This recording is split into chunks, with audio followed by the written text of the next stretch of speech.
À l'aéroport de Roissy, dans une chambre d'hôtel, une jeune femme de 32 ans prépare le voyage de sa vie. Je suis un petit peu stressée, je ne sais pas trop quel effet ça va me faire de voir la terre où je suis née, sachant que je ne suis pas retournée depuis mes 19 mois. Marie est une enfant adoptée, arrivée du Mali en 1989. Si elle repart là-bas 30 ans plus tard, c'est parce que la toute première partie de sa vie comporte beaucoup trop de zones d'ombre. J'appréhende peut-être les réponses qui me sont apportées, peut-être que je vais apprendre des choses qui ne vont pas être faciles. Mais de toute façon, ça sera la vérité, et la vérité est mieux que les interrogations.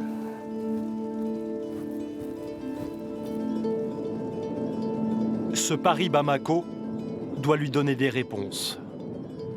Marie fait partie d'une association, La Voix des Adoptés, qui réunit des dizaines de personnes adoptées au Mali dans les années 90. Toutes s'interrogent sur les conditions de leur arrivée en France. Elles seraient les victimes d'un scandale à l'adoption. Sur la terre qu'il a vu naître, Marie compte faire la lumière sur leur histoire. Quand je découvre une ville où j'ai vécu quand j'étais vraiment toute petite, je me dis mais pourquoi j'ai pas eu la curiosité avant de découvrir une partie de mon histoire et je pense que c'est un voyage qui va être essentiel dans ma vie et qui va me marquer. Ouais.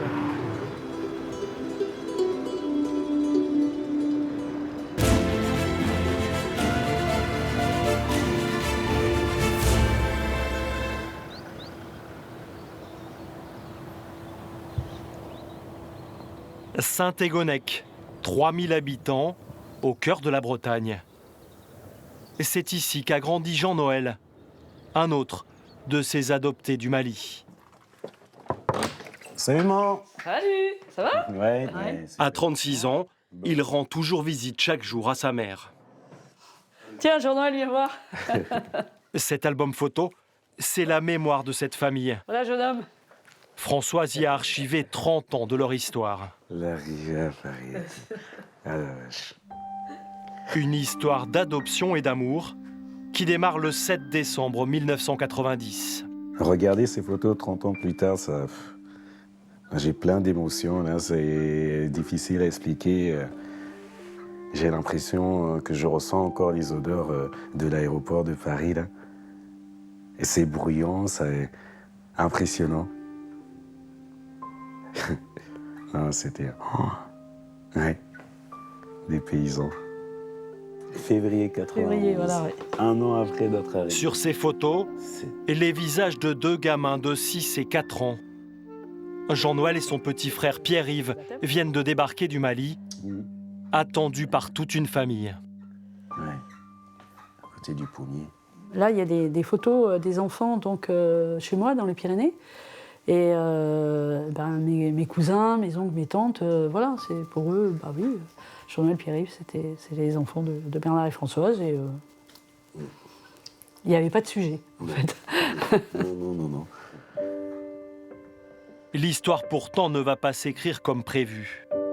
Les années passent et Jean-Noël se pose de plus en plus de questions sur la légalité de son processus d'adoption.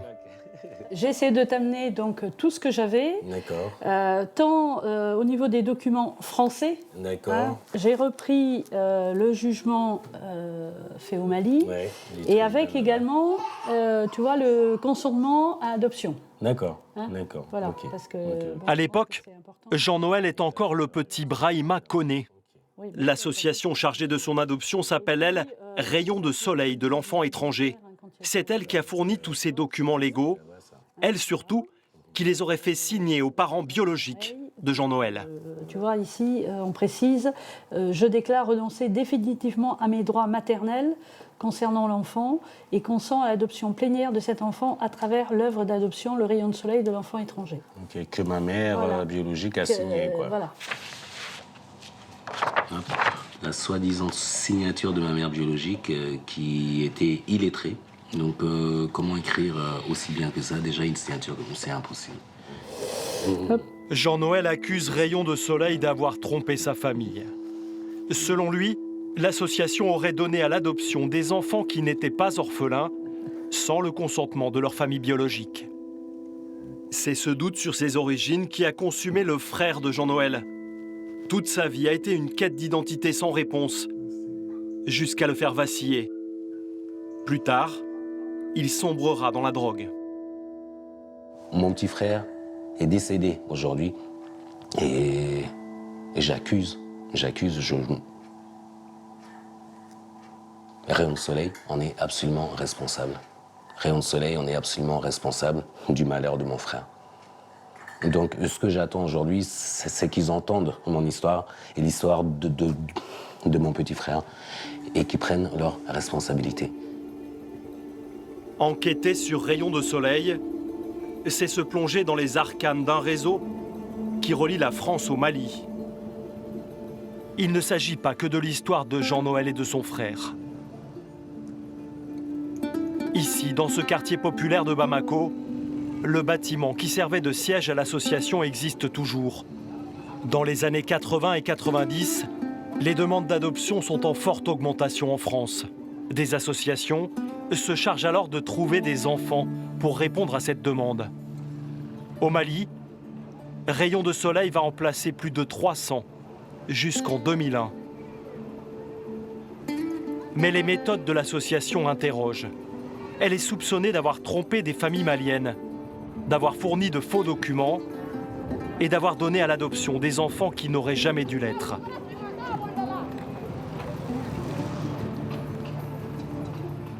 Aujourd'hui, ces enfants ont grandi et comme Marie, ils cherchent des réponses.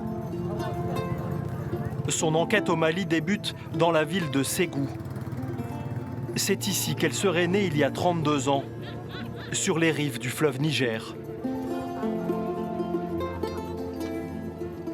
Son dossier d'adoption contenait un document, un acte de naissance qui lui a permis de remonter jusqu'ici, à la mairie de Ségou. Bonjour, j'aurais voulu voir mon état civil. Est-ce que c'est possible? L'état civil. Oui, pour consulter les archives. Le seul simple est là.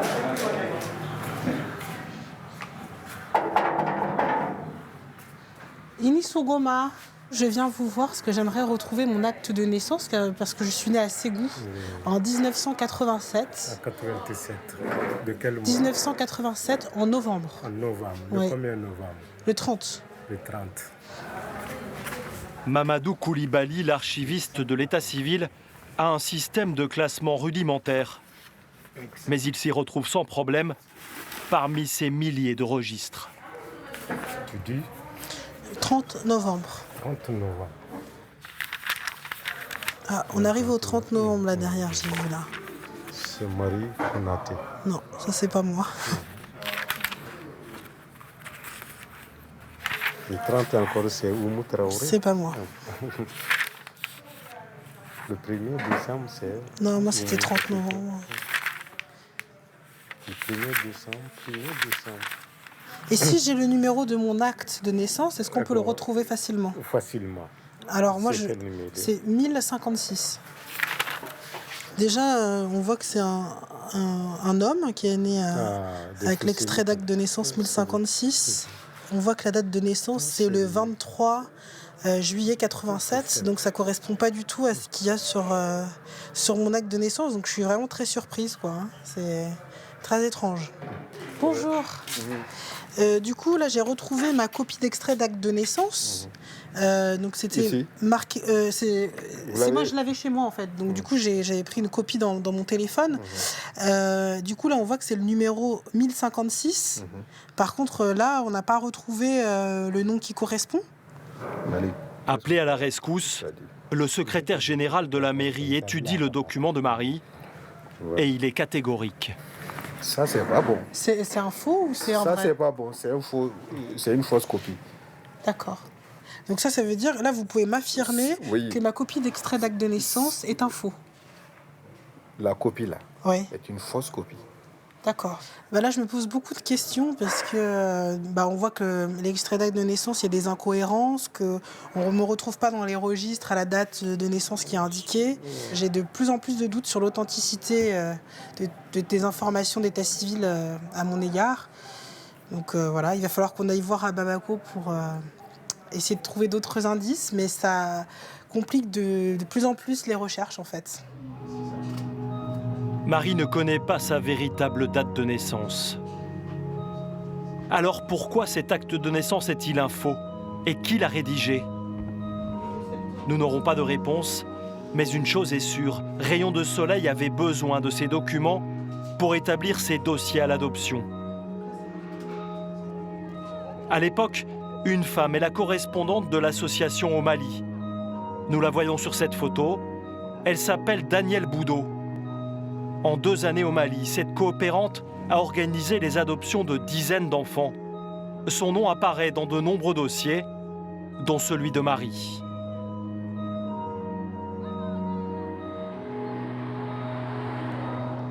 Quelques mois auparavant, nous avions rencontré Marie chez elle au Luxembourg où elle vit. En entamant des recherches sur ses origines, elle avait découvert un courrier de Danielle Boudot adressé à sa famille adoptive. Un choc pour elle. Alors j'ai plusieurs lettres de la responsable de Rayon de Soleil à l'époque. Donc il y en a une qui me concerne plus particulièrement parce qu'il y avait des courriers qui étaient envoyés à l'ensemble des parents adoptifs.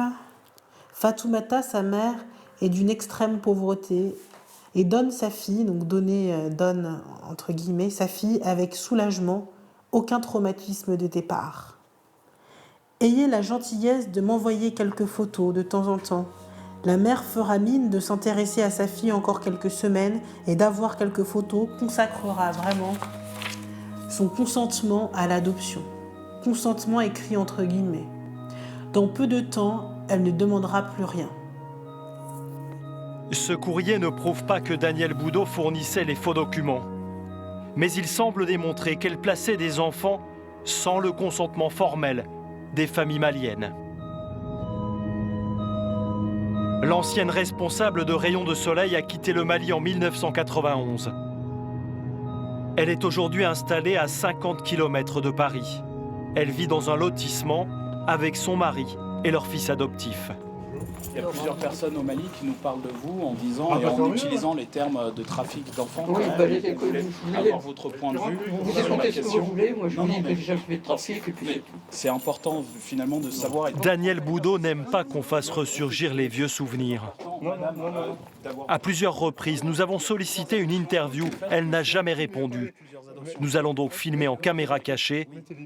C'est son mari qui nous répond. Nous, ce qu'on nous dit, c'est qu'en fait, votre femme, ce qu'elle a voulu faire finalement, c'est sauver un petit peu ces Africains de la misère, quitte à passer un peu outre les règles. Mais attendez, ceux qui ont été adoptés, ils ont une chance extraordinaire, mais une chance extraordinaire dans quel sens? Ils ont quand même été retirés de leur famille sans consentement véritable, et il y a des familles qui les recherchent. Vous savez pourquoi? Vous avez votre culture malienne. Moi, j'en connais un petit morceau. Ben, c'est normal. Mais pourquoi c'est normal? Moi, parce que non, mais je vais vous le dire. C'est que l'enfant dans la famille malienne, c'est la rente d'assurance vie. Moi, j'ai un capital à faire en assurance vie. Eux, c'est leurs enfants, l'assurance vie. C'est les enfants qui financent la vieillesse, le bâton de vieillesse des parents. C'est normal que les parents s'en préoccupent. Si les parents ne voulaient pas, il fallait pas qu'ils fassent. Je sais pas, peut-être qu'il y avait un malentendu quelque part, mais elle, quand elle allait faire et contribuer à une enquête, ça s'appelait des enquêtes sociales, je sais plus quoi, il y avait toujours un flic et un représentant du ministère. Hein. Elle était bon tout seul, hein. Il la laissait pas faire. Hein. Continuez bien votre métier. Allez, au revoir. Au revoir. Nous n'obtiendrons pas d'autres informations ici.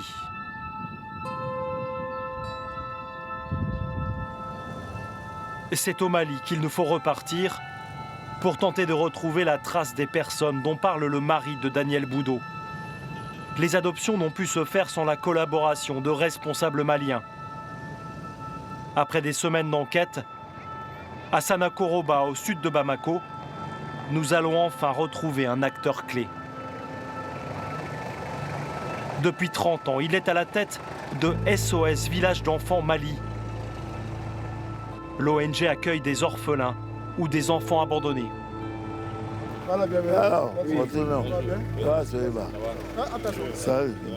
Marouf Keïta est un homme très respecté ici. Il a été le patron du service pédiatrique du plus grand hôpital du pays. La protection de l'enfance, c'est son credo et il en est fier. Nous nous intéressons au rôle qu'il a joué dans la branche malienne de Rayons de Soleil au début des années 90. Lui se présente comme un simple exécutant. J'ai travaillé en tant que pédiatre. On m'amenait les enfants. Je savais qu'ils allaient en adoption. Je faisais le dossier médical. Je signais, je le remettais. Après quelques minutes d'interview, le docteur Keïta va pourtant finir par reconnaître de graves dysfonctionnements au sein de l'association. J'avais une jeune étudiante. Je viens, je la trouve. Elle dit, j'ai un enfant. Le père, il est étudiant, mais il ne veut pas reconnaître mon enfant. Alors, je place mon enfant, pas pour l'adoption, mais vous le gardez. Une semaine après, je reviens, on trouve la fille à la porte, assise par terre, en train de pleurer. Je dis, mais qu'est-ce qui est arrivé? Il dit, mon enfant est parti en adoption. Marouf Keïta savait donc que certaines adoptions étaient réalisées de façon abusive. Et il n'était pas, comme il l'a affirmé, un simple médecin, mais le président de l'ARSEM, la branche malienne de Rayons de Soleil. C'est écrit noir sur blanc dans les statuts de l'association. Journal officiel de la République du Mali, 15 juillet 1991, statut de l'ARSEM.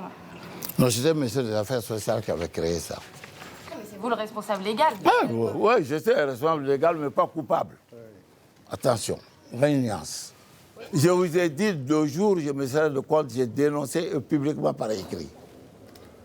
J'ai démissionné et je l'ai dénoncé dans la presse. Marouf Keïta n'a pas été en mesure de nous donner la date de sa démission. Durant sa présidence, en tout cas, les activités de l'association n'étaient pas contrôlées. Des ONG maliennes ont alerté les autorités sur des dysfonctionnements. Pourtant, aucune procédure n'a jamais abouti. Bonjour. Bonjour. Ça va merci. Le seul à avoir enquêté est journaliste. Et ses découvertes vont faire éclater le scandale des adoptions.